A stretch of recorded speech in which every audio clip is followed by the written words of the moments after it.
Prior to Chapter 6, it was widely agreed upon by top players that the Twin Mag AR was the strongest AR that Epic ever created. The damage per bullet, rate of fire, and easy to control kick made it the most deadly hitscan first-person weapon we ever had. It was actually around that time that I personally was calling for the removal of hitscan weapons and to have them replaced with projectile/bullet drop. It just never really felt fair to me that it was so easy to shoot people from across the map and have the bullets hit them instantly. My favorite shooter prior to Fortnite was Halo, and in that series, hitscan felt reasonable. Closer range, space soldiers, sure, whatever. My favorite realistic shooter was Battlefield. I started in the Bad Company 2 days. That game had great bullet dynamics. The shots felt fast in close range, but had a bit of travel and drop in the air. So I give Epic credit for trying something new in Chapter 5 and attempting to make bullet drop and projectile the standard. The reason they messed it up really is just the projectile speed. The Reaper Sniper was way too fast and the ARs were comically slow. The speed of the ARs were really never adjusted, and as a result we had 6 months of sniper domination, 3 months of Car Royale, and 3 more months of people complaining about Marvel items. So while credit is due, they obviously missed the mark. I saw a lot of polls from content creators during the Chapter 2 remix season. Should hitscan return to Fortnite? These polls would never have less than 90% in favor of hitscan returning, and it was often over 95. I wager that in Chapter 6 we would be getting hitscan back, as Epic often does what the players want. Not every time, but with things like this, it really felt like they were going to lose a lot of people if they didn't bring hitscan back. Personally, after they butchered projectiles so poorly, I didn't really care what they gave us, and I still don't. I will play with anything as long as it's first person and fairly accurate. The third person bloom-based meta will never be my style. Sorry, OGs. I really didn't think they would go this far though. During Chapter 5 Season 2, I switched from controller to mouse and keyboard. Well, more specifically, mouse and Azeron, but the main part is I aim with a mouse now, not with my right thumb. I had secretly been curious what it would be like to go back to Chapter 4 Season 4 and see what the hitscan nature of the Twin Mag would be like, now that I aim with a mouse. Well, it turns out I got my wish and then some, as the Hollow Twister is not only comparable to the Twin Mag, but it is the better version. Check this clip of me messing around in Red vs. Blue with these two guns. When you just fire them both unchecked of their recoil, the Twin Mag actually has significant vertical recoil. Now, this isn't super hard to control in reality, but it is there and worth noting. The Hollow Twister, which we will be referring to as the single mag from here on out, has far less recoil overall and is only very slightly horizontal when it does arise. Controlling it is also far easier.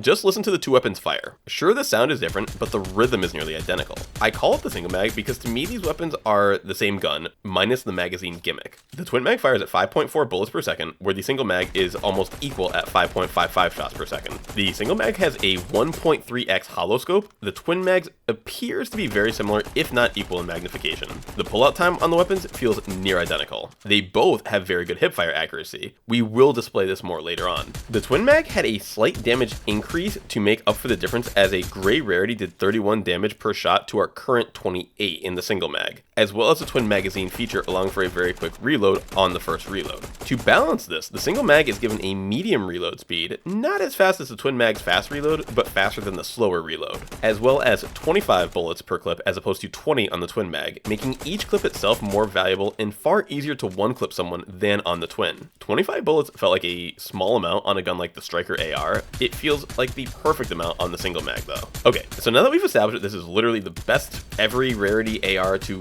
ever exist, or if you don't want to be as extreme as me, just say it's an S tier AR, how are we going to use this knowledge to win more games in Chapter 6? Whenever trying to learn new strategies, I find it inspirational to look to the past, and we don't need to look very far back to find what I believe to be the most valuable strategy to implement into your game today. This time last year, and for about 6 months afterward, the game was entirely dominated by the Reaper sniper rifle, with a moment of waterbending being the menace of the month. This forced us to play very tight, not getting too crazy or out of position, always being near cover, always having a car to drive and hide behind, as well as carrying as much mobility as possible. Gunfights ended up going how they do in another love of mine, paintball. In paintball, we call it snap shooting. It's basically the act of popping out of cover and quickly shooting a few shots, then returning to the protection of your cover before your opponent has a chance to retaliate, or at least minimizing their chance, as you never know where people may be in that game either. This was absolutely mandatory when getting into a sniper battle with someone, as any exposure for too long was almost certain death. Even the act of shooting, moving to another location, and shooting again can be enough to mix up your opponent. If you and another opponent are squared up against one another and taking shots at each other, it is mandatory that you snap shoot at them.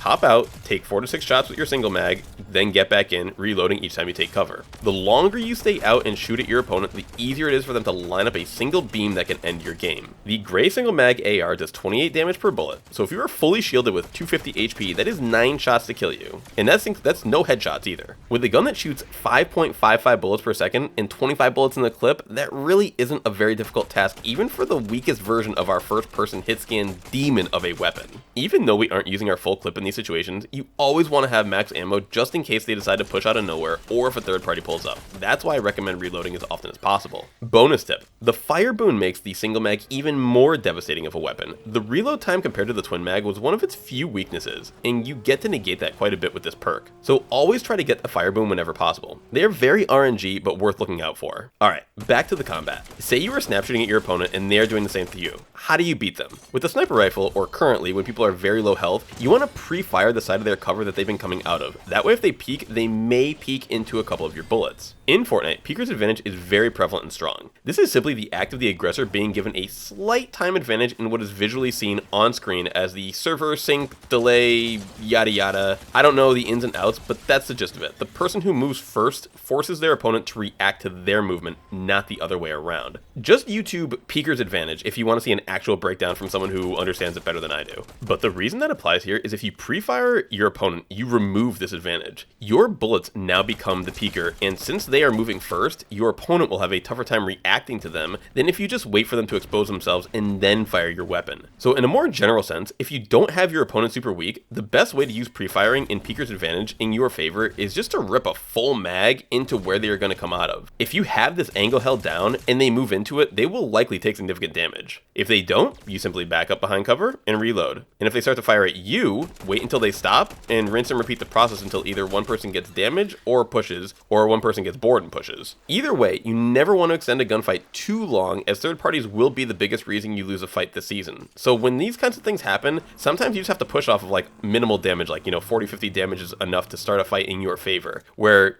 normally you might want to be waiting for that 80 to 150 kind of damage before you push someone to increase your likelihood of winning. But after a certain amount of time, you just kind of have to either make the fight happen or disengage. The reason for this once again all falls back to the single mag AR. You can hit anyone from anywhere, anytime. Even the Reaper sniper rifle still had bullet drop, but these first person hit scan weapons are absolute laser guns, and as a result they can literally beam someone from any renderable distance. Already this season alone, in the 1 week it's been out, I feel like I've had more 150 plus meter kills than I did in the entirety of the last 6 months of chapter 5. I always thought having weapons like this in the game was a little ridiculous, but I'm not really here to judge, just to take advantage of the situation to the best of my abilities, as I always do when a new season drops. It is not all about snap shooting and pre-firing. There will be times when you and your opponent are not already squared up with each other, which is just how I word it when, you guys are both aiming your weapons at one another, kind of like ready to fire. Your shoulders are squared up at one another, kind of like a right angle on each side. There will be times when one person has the advantage, they see the other one before they themselves have been spotted. If your opponent is the one in advantage and they have you in their crosshairs, the only reaction to being shot at is to reposition and take cover, be it natural cover like a hill or an unbreakable rock, or something temporary like a tree or a bush. The reason for this is simple. They have been aiming at you, and all they have to do is adjust slightly to keep shooting at you. So whatever you do,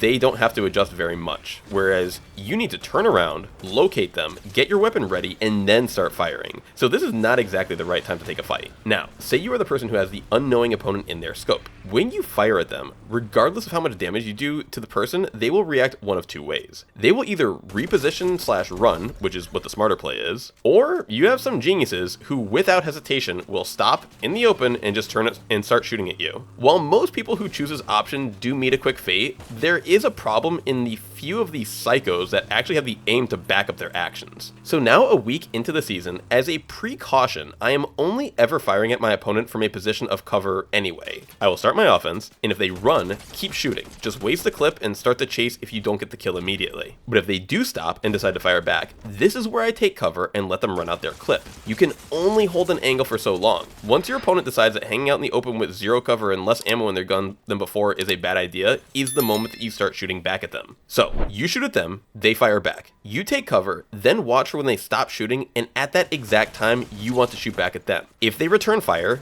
dip back in real quick. But most of the time they won't, as there won't be anything left in their clip, or they'll be very low and they know that it's just not a good situation. While this whole song and dance isn't exactly mandatory for winning a gunfight, it is the safest and smartest way to play. It's what will assure you take the least amount of damage when fighting an opponent who is also equipped with a laser rifle disguised as something that shoots bullets. Okay, let's talk about the single biggest feature that allows this weapon to be truly a do-it-all type beast. It has the best hipfire in the game, and it's not even close. The only weapons I can think off the top of my head to rival the hipfire of the single mag AR would be the Thunderburst SMG with a laser attachment, post-buff waterbending, and maybe something like the Mammoth pistol, but that barely counts being single fire. From a close to medium range spammable weapon, the single mag AR has some of the best hipfire of all time. I think one of my next videos will be my thoughts on the shotguns this season, but spoiler alert, I haven't been using them a whole ton. I feel as if they are particularly weak, and in addition to that, the single mag is extremely strong in the close range. Mark my words, if the meta were to stay with this loot pool for zero build pubs, I think the best loadout may unironically be just using 2 single mag ARs, as it is really far and away more powerful than any other weapon in the game right now. Not to dive too much into a full loadout, this video is about the single mag AR, but the absolute point blank range that shotguns usually fill has been taken by the Typhoon Blade. If I want to dance around my opponent and switch to my AR, I can easily do that and fire from the hip with extreme accuracy or blast them when the distance really widens. Or as you all saw in my last video, the blade alone is more than enough to close the gap on an already weakened opponent and simply finish them off. So an additional designated option that is only designated for close range in a shotgun or SMG seems a bit redundant at this point, doesn't it? The single mag truly can be a jack of all trades type weapon. You can use it for extremely long range, all the way to barrel stuffing your opponent and spraying them down. Alright, with so much versatility, how should you be playing the single mag AR? Well, as we are all different humans, I can assure you that we all have different strengths and weaknesses. So I will advocate that you, player listening to me right now, find what range you are the most deadly with this weapon and spam that range and exploit that against your opponents. Do you find that at very long ranges you can hit your opponent but they have trouble returning fire? Consider keeping your distance on enemies and just trying to kill them from 100 plus meters away. Maybe you are more of a medium range type fighter, in which case I would suggest utilizing cars as much as possible this season. The SUV has about 20% more health than the cars themselves, so consider choosing those when given the option, especially late game. Early to mid game, if you can just swap for another vehicle, it really isn't as big of a deal, but taking mobile cover into the end game is often the best play you can make, so choosing the slightly easier to hit target with a good bit more HP is my choice. And if you're a really close range W key push your opponent type person, I think that's where the Void Mask really comes in handy. It's one of the most sneaky ways to get close to your opponent if you couple it with some Typhoon Blade movement along the way. If you do this, you can honestly just forget about even aiming down sight with the single mag. Run up, hip fire them the whole way, with the option to switch to your Typhoon Blade for close range combat or additional movement at any time. From there, you all know the rest. You know, play zone, use good positioning, high ground cover, that sort of thing. You know, third party when necessary, and once you get down to the top 7 to 8 people, just wait for that last third party of the end game and win it that way. Even though this season is still new, fresh, and fancy, it is still at its core a very classic Fortnite season. We've got a lot of good loot, a couple of bosses off drop, mid-match objectives in the forecast tower, collecting boons, and an island boss. Then from that point of the game, just either play island or be wary of island, as the single mag can just completely ruin any game if you are unsuspecting and below someone aiming at you from above. I typically try to either play the island or just stay away from it entirely. The zone usually takes it out of play by storm 5 or 6, but just play safe, don't overthink it, and use your fundamentals to win the game. If you don't have those fundamentals yet, that's okay. Consider watching our chapter 6 guide we put out last week. It has a ton of info that will get you acclimated to the season. Link will be in the description. Thank you so much for making it this far. Really appreciate everyone still listening. Please comment your experiences with the single mag AR. Has it seemed as dominant to you all as it has myself? Please like and share with a friend who you think would enjoy. That truly is one of the best ways to help us grow. We also have a creator code if you need someone to support in your Epic store as well. Appreciate you all. Stay tuned for the next video coming out shortly, and don't miss our live streams on Twitch as well. Link is in the description to our page. Thank you, love you all, and we'll see you on the next one. Bye bye.